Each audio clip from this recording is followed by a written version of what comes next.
The Rokeby Venus. There is a general description of the Rokeby Venus.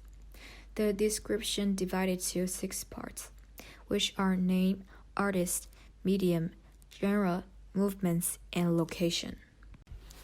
Here is an introduction of Baroque painting. In general, Baroque painting was a reflection of the profound political and cultural changes then emerging across Europe. Baroque painting coincided, broadly speaking, with the 17th century. Although in some areas, notably Germany, some of its achievements did not occur until the 18th century. Although the term embraced a bewildering variety of styles, it was typically characterized by 2 things: a sense of grandeur, or sensuous richness, plus an overt emotional content. It was through these 2 elements that Baroque painters sought to evoke emotional states in the viewer by appealing to the senses, often in dramatic ways. And why were they appealing to viewers in this way? Because life in 17th century, Europe had suddenly become a competition between 2 powerful forces. The background information.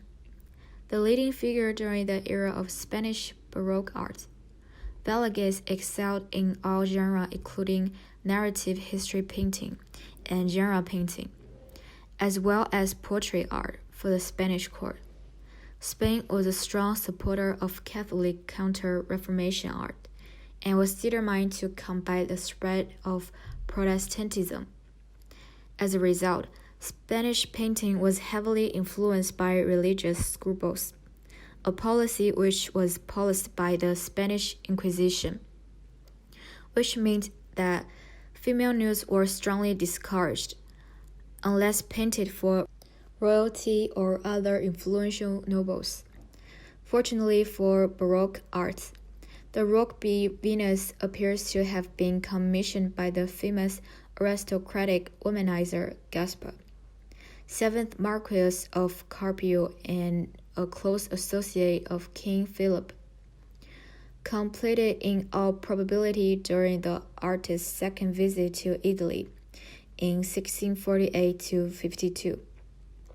It is his only surviving nude, although 3 others by him are mentioned in 17th century Spanish art collection: a reclining Venus, a Venus and Adonis, and a Psyche and Cupid. 2 were in the royal collection, but were burned in the 1734 fire that destroyed the Royal Alcazar Palace of Madrid. A 3rd was recorded in the collection of the Spanish painter Domingo. This is the analysis of the Rokeby Venus by Velázquez. The Rokeby Venus is also referred to as the Toilet of Venus, Venus at her mirror, Venus and Cupid. It depicts Venus reclining languidly in a sensual pose on her bed, looking into a mirror held by her son Cupid. The composition is actually a combination of 2 models popularized by the Venetian Renaissance, reclining Venus and Venus at her mirror with Cupid. Since the picture was probably painted in Rome, a more liberal city than Madrid, it is thought to have been painted from life, although the identity of the model remains unclear. Some scholars claim she was Velázquez's mistress. Others believe she is the same person that appeared in Velázquez's Coronation of the Virgin and The Spinners. Famous Venuses that may have inspired Velázquez include Sleeping Venus, Venus of Urbino, although they are shown from the front, whereas the Rokeby Venus is shown reclining with her back to the viewer. Velázquez's principal patron, King Philip, possessed several female nudes by the likes of Titian and Rubens, so Velázquez would have felt quite safe painting such a picture. Nonetheless, he may have decided to depict Venus from behind in order to avoid the necessity of exposing her breasts, a state of affairs completely unknown to Spanish Baroque artists of the 1630s and 40s.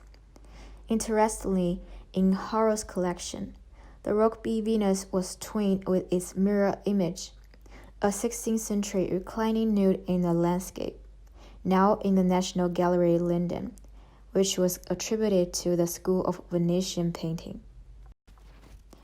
Interestingly, the Rokeby Venus is depicted as a brunette, not a blonde, and she wears her hair in a modern style. Furthermore, in contrast to the more voluptuous Venus at the Mirror by Rubens and Venus with a Mirror by Titian, she has a more slender figure and has none of the usual mythological accessories, like jewelry, roses, or myrtle. Even Cupid is without his usual bow and arrows. The active use of a mirror is not common in high Renaissance art, since Lorenzo Lotto, Titian, and Girolamo all used one, as did the Baroque painters Rubens. Most, if not all these Venuses would have been familiar to Velázquez. At the end, these informations prove the artwork reflected at that period of time and place when it created.